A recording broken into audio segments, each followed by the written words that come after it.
The separation of church and state phrase, which has today become so familiar, was actually taken, ladies and gentlemen, from an exchange of letters between Thomas Jefferson and the Baptist Association of Danbury, Connecticut, shortly after Jefferson became president. The election of Jefferson, who was viewed as America's first anti-federalist president, elated many Baptists, since that denomination, by and large, was also strongly anti-federalist.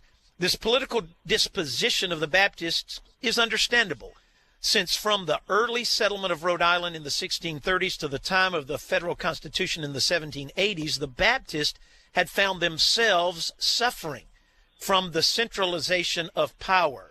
So consequently, not having a president who not only had championed the rights, or now having a president who had championed the rights of Baptists in Virginia, but one who had also advocated clear limits on the centralization of government powers, the Baptists in Danbury, Connecticut wrote Jefferson a letter of praise on October 7, 1801. And here's what they told him. I want you to listen to this. Quote, "Among the many millions in America and Europe who rejoice in your election to office, we embrace the first opportunity to express our great satisfaction in your appointment to the chief magistracy in the United States.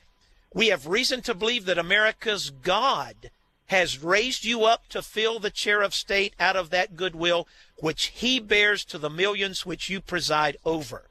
May God strengthen you for the arduous task that Providence and the voice of the people have called you to, and may the Lord preserve you safe from every evil and bring you at last to his heavenly kingdom through Jesus Christ, our glorious mediator."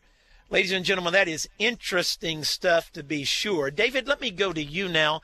Why is it a mistake, understanding this history of the Baptist in Danbury, Connecticut, Jefferson, his anti-federalist position, why is it a mistake to think that only Jefferson believed in the separation of church and state?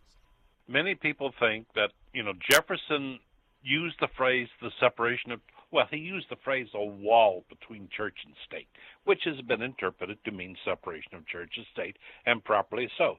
And he did that on January of 1802.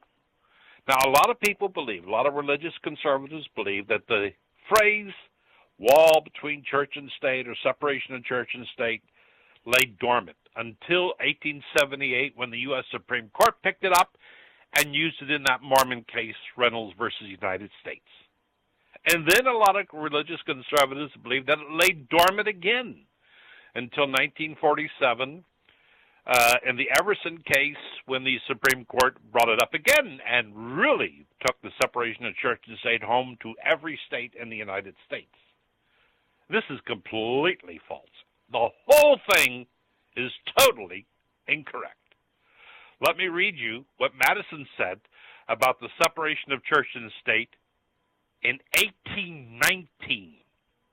He said, quote, "It was the universal opinion of the country preceding the last that civil government could not stand without the prop of religious establishments, and that the Christian religion itself would perish if not supported by a legal provision for its clergy.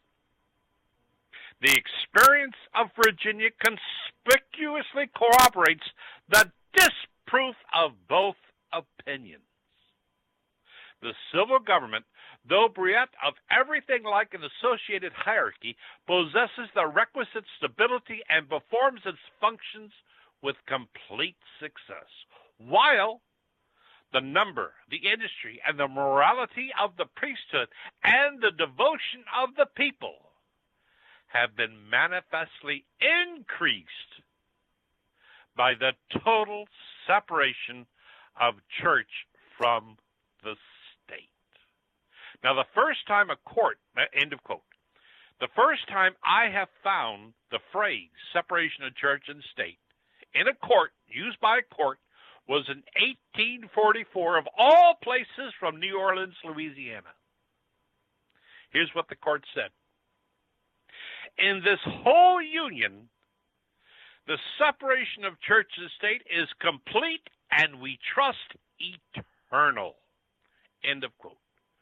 So Jefferson is not the only one who believed in it, and the Supreme Court of the United States is not the first one to use the phrase in a legal opinion, by far from it.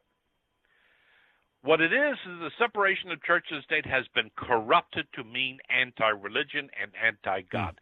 And that is the last thing Jefferson, Madison, or the folks in New Orleans believed.